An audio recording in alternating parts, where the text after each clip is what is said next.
seeking ultimate fulfillment, determining what it is that fills up your cup and what makes you happy intrinsically and what are you put on this planet to do and want to do. And I think that that is where you should start when it comes to self-improvement. This is a kind of a great teaser to the masterclass that is Zach and what he's going to teach you when you join this or when you get the newsletter and connect.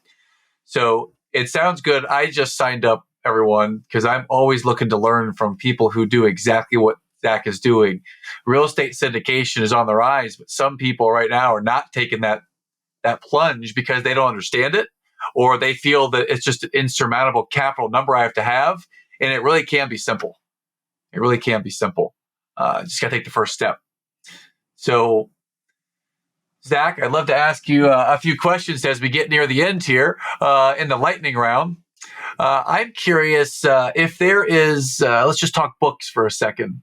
If there is a book or a resource, maybe you can share between 1 and 3 of them that have had a major impact on you in your life journey. What might be 1 to 3 resources that have had an impact on you? I'm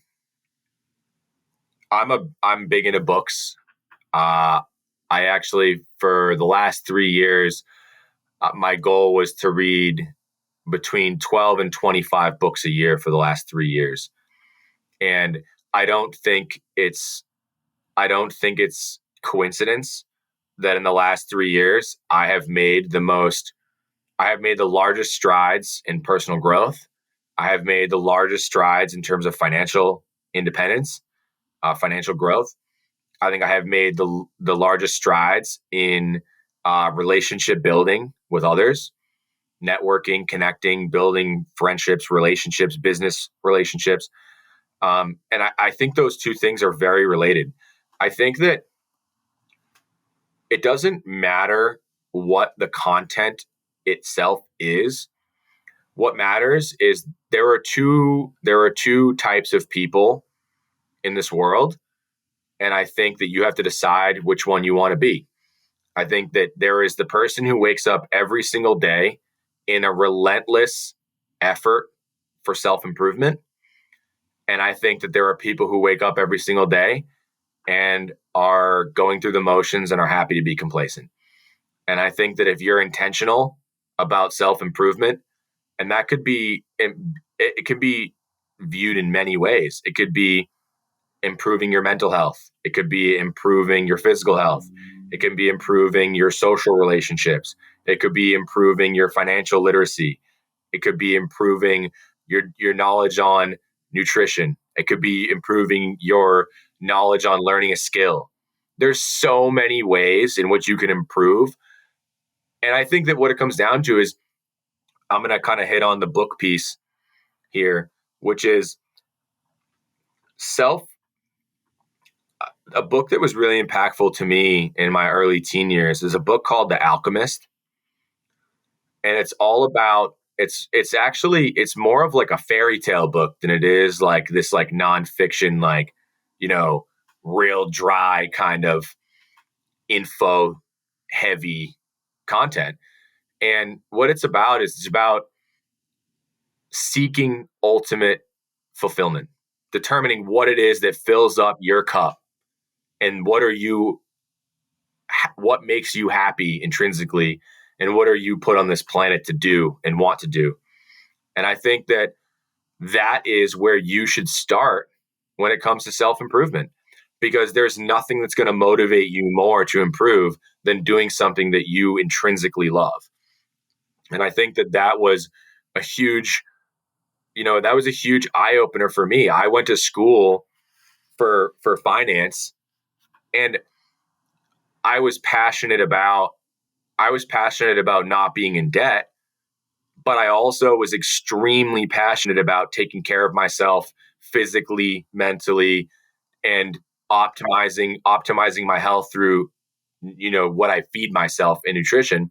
And what I would say is that I actually graduated with a finance degree and then became a personal trainer as my profession. But this is where I've ended up because I was relentlessly curious about how to become the best coach I could possibly become. And I think that what it comes down to is you don't have to go to college to get a 4-year degree to succeed. You have to wake up every day and be relentlessly curious about something that you're passionate about, and you will achieve success if you do that. And I think that, so that's for me, the first book is The Alchemist. The second book for me is a book called Go Giver. And I read this book at a really, really important inflection point in my life where my entire life I grew up in an environment of scarcity. And so I operated from a mindset of preserve, hoard, be mindful, frugal, conserve resources. And I operated from that standpoint to grow and grow and grow and grow and create favorable outcomes for myself. And the biggest inflection point in life is you reach a point in which you cannot grow further without depending on other people. And when that moment hits, you have to alter your way of thinking from scarcity mindset to abundance mindset.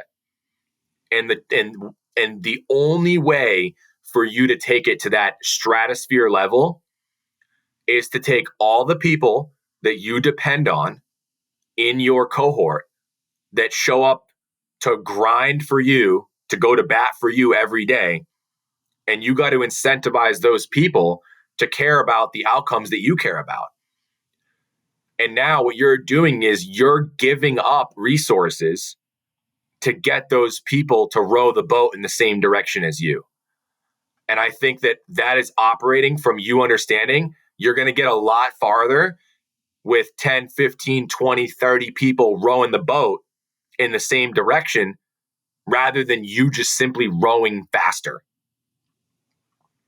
So you have to be willing to give up, and you have to be willing to give up resources in order for you to continue to gain resources. And it's not about owning the whole pie. It's about making the pie bigger.